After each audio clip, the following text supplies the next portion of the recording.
Alright, HikerNob has a fan in the chat. Good luck. See, I actually played against HikerNob in my first tournament, and it went very badly for me, I've got to say. Now that's very interesting. Should we dig maybe a bit more down into why that went so not great for you? We should absolutely not do that. We should talk about the match instead. You know, like let the past be the past. You know, that's what I always say. Like, there's a second Dark Pit player in this tournament. Well, Dark Pit's a very well established character, and we see that immediately with that pressure and stage control. Now, HikerNob's trying to make a comeback, and we get that good, wonderful dash into a jab there that's not busted and only does 20% damage off a jab. Everybody knows that that's sane and reasonable, and we see some good stage control coming out from the Dark Pit once again. Yeah, so it's really hard when you talk about, simple ways to rack up damage, because you see I play a lot of Bowser, and Bowser doesn't really have a good way of doing lots of damage. It's not like you can just tap B and get a lot of damage in, so...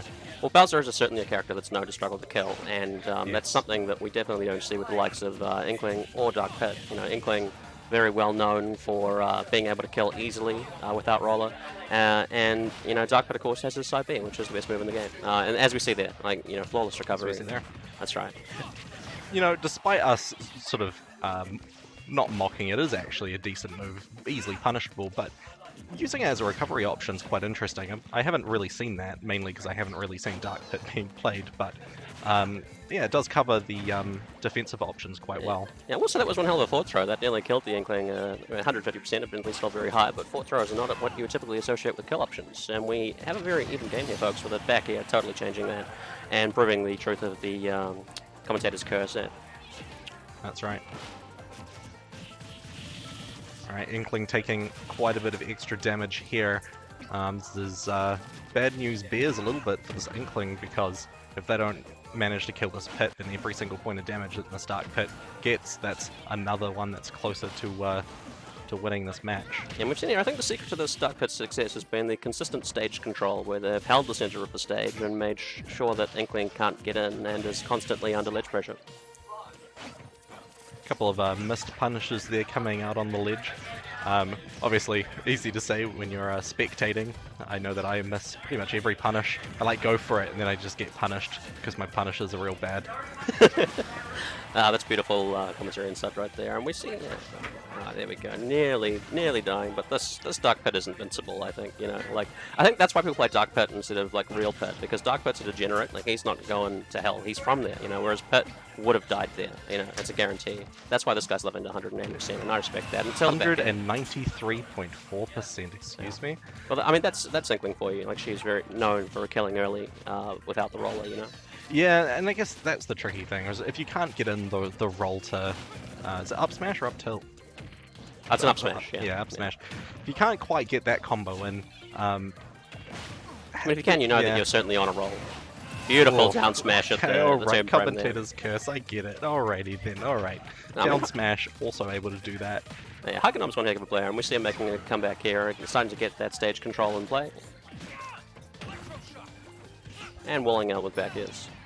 Oh, it's a little bit of a dangerous recovery there, not but punished, no though. punish, yeah. No, see, that's a common strategy, you see. You make an accidental recovery mistake where you are absolutely dead, and your opponent doesn't expect it, because, it's just not an option that people use very often. Yeah. Wonderful, chase into the smash there. Yeah, to that point, if you keep making the same punishable actions, obviously... your opponent's gonna catch in on that, and they're gonna be able to really abuse the fact that you're doing such a vulnerable move. But doing it once or twice in a match, yeah, a lot of the time it's not actually going to get you punished. Exactly. HikerNob's on a roll, ladies and gentlemen. Boom, straight off the stage. Died so fast I couldn't even see the percent that happened at. Well, no, that was a good match. Definitely very one-sided. In Dark Pit's favor for majority of that, but then, yeah.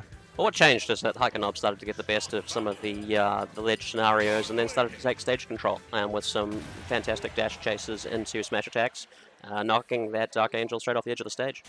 Do you think that HikerNob should consider counterpicking to say Cloud, because he's got a bit of a reputation for beating the shit out of Dark Angels? No, I mean, the other thing is, the whole point of Inkling, one of the main reasons, and this is often cited by a lot of professional players on the scene, one of the main reasons that Inkling is so powerful is that because of the fact that you cover your opponent in ink, which does two things. The first is it We don't means look that good. you do. You know, you're gonna Well, get. no, that's the second point. This is Okay, the first is sorry. obviously you do more damage and knockback to them. Maybe just knockback. But the more important one is that, yeah, you make them look silly. Yeah. So Dark Pit is now covered in this, neon color paint. Which just immediately loses that Yeah. that dark power up. That's right. And then Dark Pit's no better than Light Pit. No one really wants to play Light Pit, so.